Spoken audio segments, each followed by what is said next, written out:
The broadcast that broke the species. The broadcast interrupted everything. It cut through children's cartoons, hospital monitors, military briefings, wedding vows, and night shift silence with the same cold efficiency. Across Earth and its colonies, screens flickered once, then stabilized into the sigil of the Galactic Empire, a towering spire encircled by chains, rotating slowly against a starless void. Humanity froze. They had seen this symbol before. It always preceded ultimatums.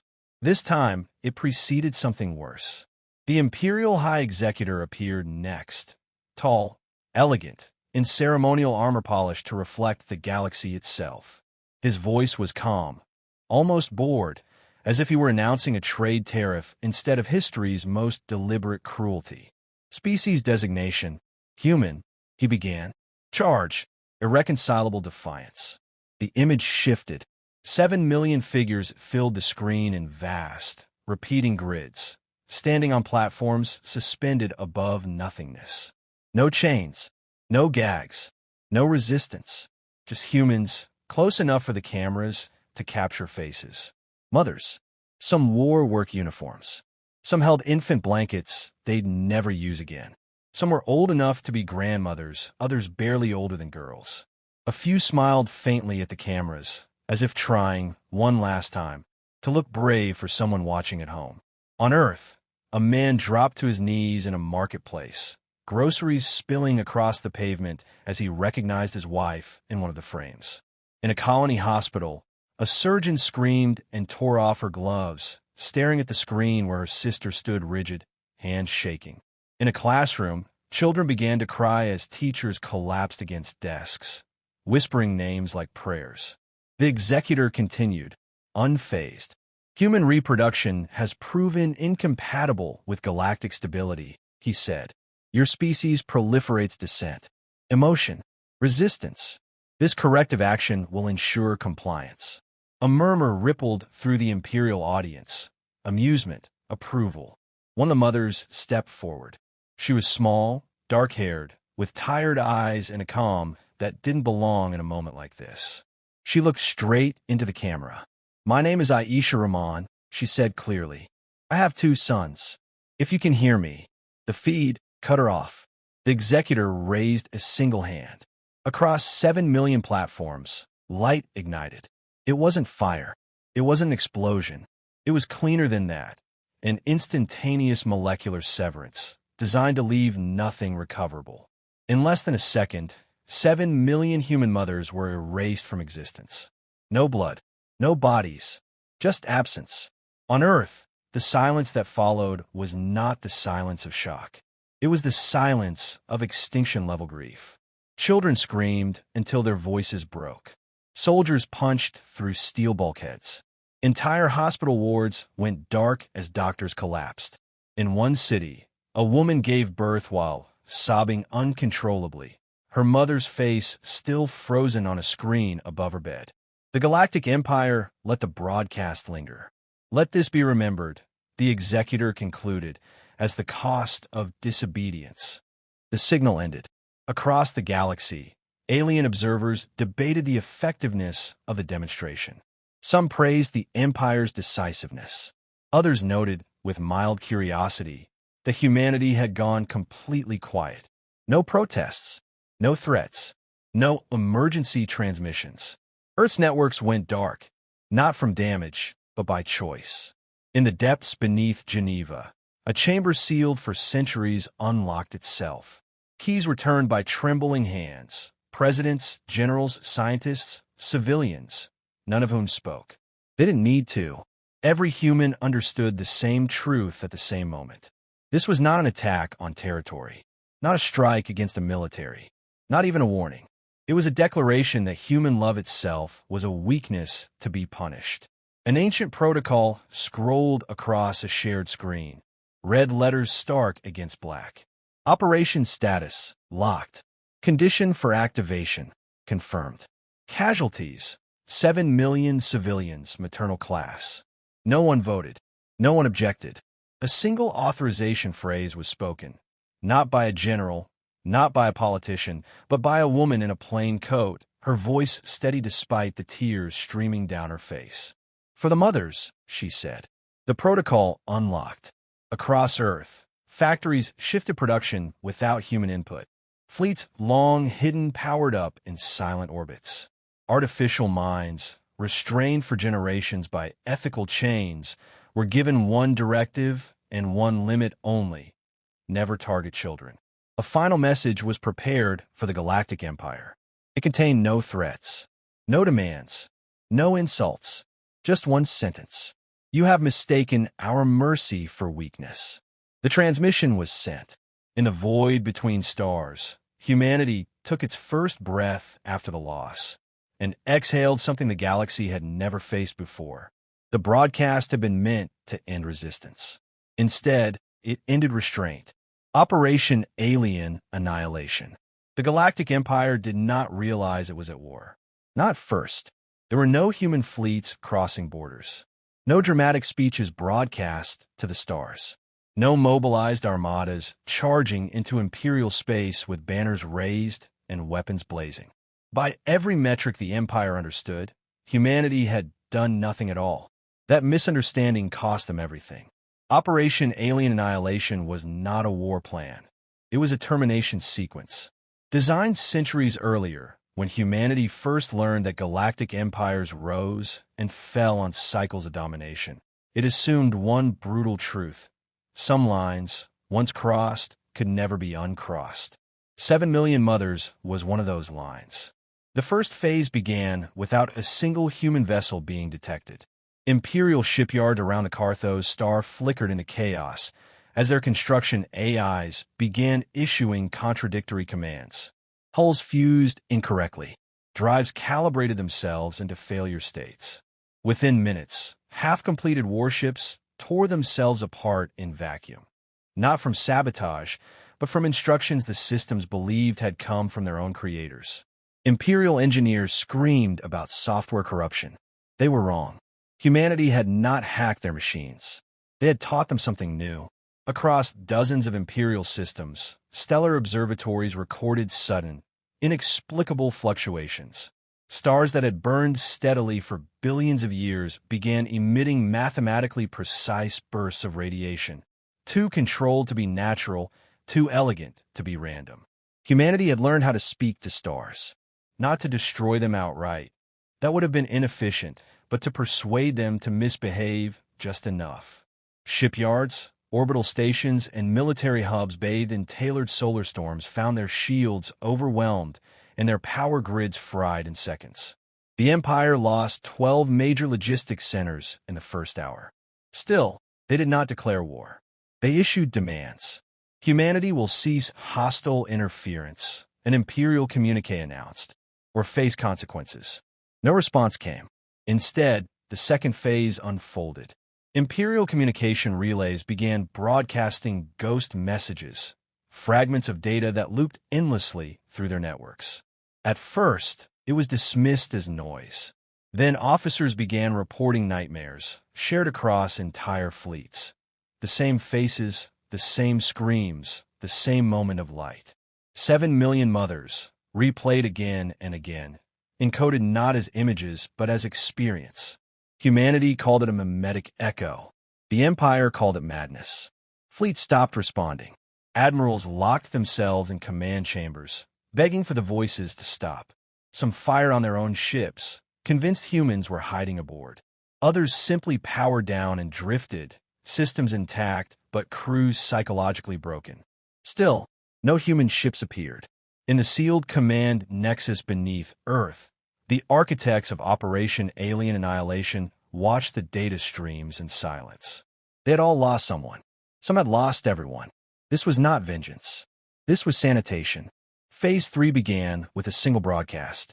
It was transmitted on every known Imperial frequency, unencrypted, impossible to block. The image showed no soldiers, no weapons, only a list. 7 million names. Spoken aloud, one, by voices of human children. While the names played, humanity withdrew from every galactic treaty simultaneously. Trade routes collapsed. Resource exchanges ended. Entire economies, built on human labor and innovation, began to starve overnight. The Empire finally understood. This was not a rebellion. This was a species deciding the galaxy no longer deserved its participation. The Imperial High Council convened an emergency session. Generals demanded immediate retaliation. Scientists warned that their predictive models no longer worked. Human strategy was violating every assumption of rational warfare.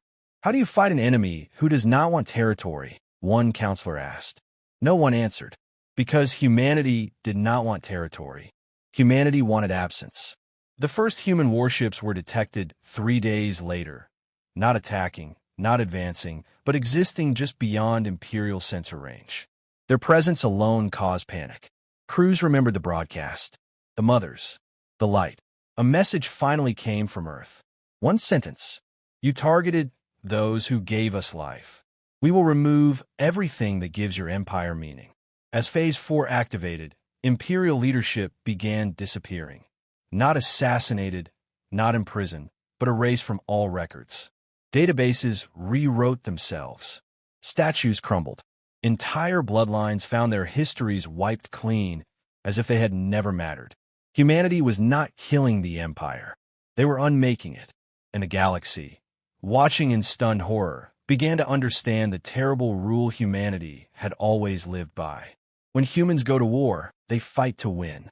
When humans lose their mothers, they fight to end the idea of their enemy forever. What the Empire learned while dying. By the time the Galactic Empire understood the shape of its enemy, it no longer had the ability to fight back. Imperial fleets still existed on paper. Millions of soldiers still wore armor. Thousands of worlds still flew the Empire's banners. But none of it functioned as a whole. Supply lines ended in empty space. Orders contradicted each other. Command structures collapsed under the simple, horrifying truth that humanity was not attacking forces. They were attacking certainty. The first true counteroffensive launched from the Viral Expanse. 300 capital ships, bristling with weapons designed to crack planetary shields.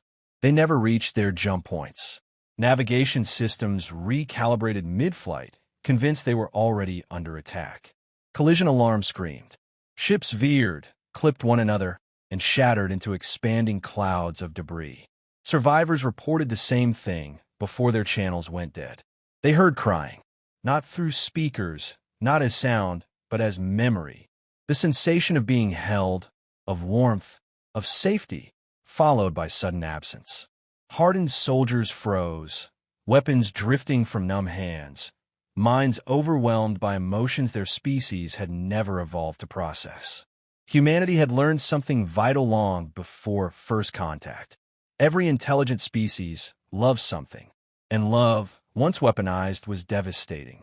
On the imperial world of Carthes Prime, citizens gathered in streets beneath failing holoscreens as the Galactic Council addressed them. The counselors looked diminished now, ornate robes rumpled, voices unsteady. "We seek ceasefire," the speaker announced. "The punishment has been excessive." The response arrived instantly. 7 million lights ignited across the sky. Each light represented a human mother.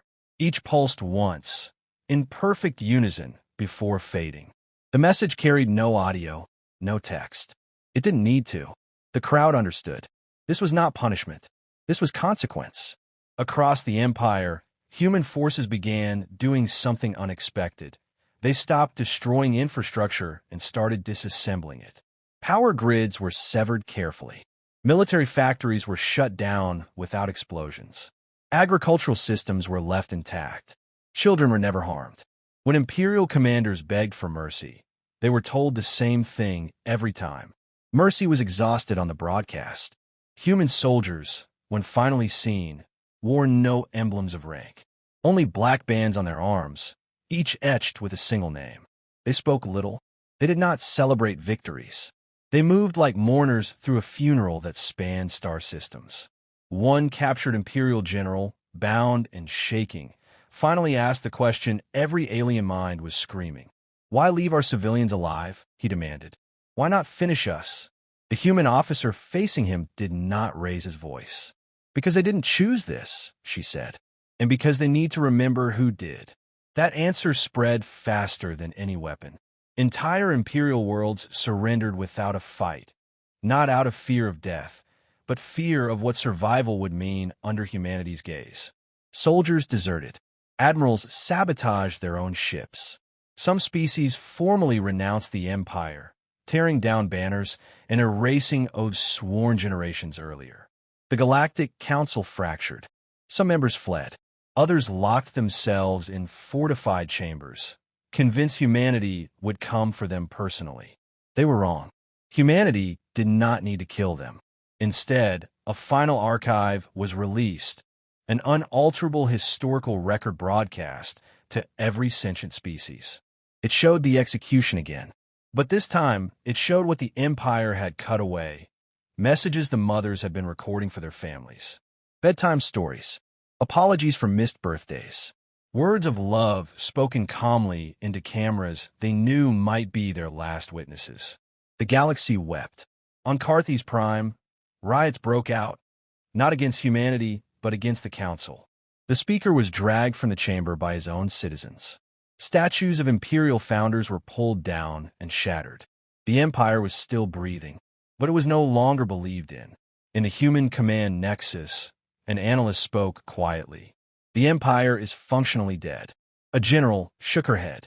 No, she said. It's dying. There was a difference. Dying things were dangerous. Phase 5 activated. Imperial identity systems collapsed. Currency became meaningless. Military ranks vanished from databases. The Empire's name was removed from star charts, replaced with a single designation: former Imperial space. Humanity was not conquering. They were ensuring nothing like this could ever rise again. As the last organized resistance dissolved, an alien historian watching from a neutral world recorded a single line for future generations. The Empire believed humanity was dangerous because it could fight. He paused, watching the stars dim where banners once flew. They were wrong. Humanity is dangerous because it remembers. The line the galaxy will never cross again. The war ended without a victory parade. There were no cheering crowds, no triumphant speeches, no flags planted in conquered soil. Humanity did not mark the fall of the Galactic Empire as a triumph, because triumph implied satisfaction, and there was none. 7 million mothers were still gone. The last Imperial transmission came from a minor administrative moon, not the capital that once ruled half the galaxy. Its speaker was not a general or a counselor, but a civil archivist, hands shaking, eyes hollow. The Galactic Empire, he said, reading from a document already centuries out of date, formally dissolves. No authority remains to speak for it. The signal ended. Humanity did not respond. Across former Imperial space, human forces withdrew as methodically as they had arrived. Shipyards were left intact, but powerless. Worlds were returned to their native species. No occupation governments were installed. No human governors appointed. Humanity had never intended to rule the ruins. In the weeks that followed, something unprecedented happened. Surviving civilizations began rewriting their laws without being told to do so. Civilian protections were expanded. Military doctrines were rewritten. Entire cultural traditions built on dominance and spectacle were quietly abandoned. Not out of love for humans, out of fear of becoming the next lesson. At the heart of Earth's solar system, humanity constructed no monument of stone or metal. Instead, they placed 7 million beacons in orbit around their home star. Each was small, no larger than a child's toy, powered by solar light and carrying a single name. From a distance, they looked like a ring of stars. Up close, they were something else entirely. Every year, on the anniversary of the broadcast, the beacons pulsed once, simultaneously, then went dark again. No speeches accompanied the moment. No narration explained it to the galaxy. Humanity let the silence speak. The Red Line Doctrine was released shortly after. It was not a treaty. It was not a negotiation. It was a statement of fact, broadcast in every known language and encoded into navigational databases across explored space. Civilians are sacred. Mothers and children are untouchable. Violation will result in total erasure of aggressor civilization. No threats followed. None were needed. Some alien leaders protested the doctrine, calling it disproportionate, extreme, immoral. Humanity did not argue. They simply transmitted the archival record of the 7 million executions, unaltered, unabridged. The protests stopped. Humanity's military returned to its borders, but it did not disarm. The fleets that had erased an empire remained hidden, silent, and very real. Artificial minds were rebound by ethical constraints, but with one permanent exception burned into their core logic. Never again. On Earth, life resumed in quiet, uneven ways. Children grew older without mothers. Families learned to live around absence. Schools added new holidays, not celebrations, but days of remembrance. Human soldiers returned home and took off their black bands. Many placed them in small boxes, never to be worn again. Some couldn't bring themselves to remove them at all. A woman stood beneath the night sky in Karachi, holding her son's hand as the beacons pulsed overhead. He asked her what the lights were. She thought for a long moment before answering. "They're reminders," she said softly. "For the galaxy." "Of what?" he asked. She swallowed. "Of what happens when you hurt people just because you can." Years later, an alien historian, one of the few who had watched the entire conflict from beginning to end, finished his account. He titled it simply, "The Mother's War." His final words were studied in academies across 1,000 worlds. Humanity did not destroy the Galactic Empire to rule its ashes. They destroyed it to draw a line so deep, so final, that no civilization would ever dare test it again. We once believed humans were violent because they could be. We learned the truth too late. Humans are restrained because they choose to be. And when that restraint is taken from them, empires end. The galaxy remembered, and it never crossed the line again.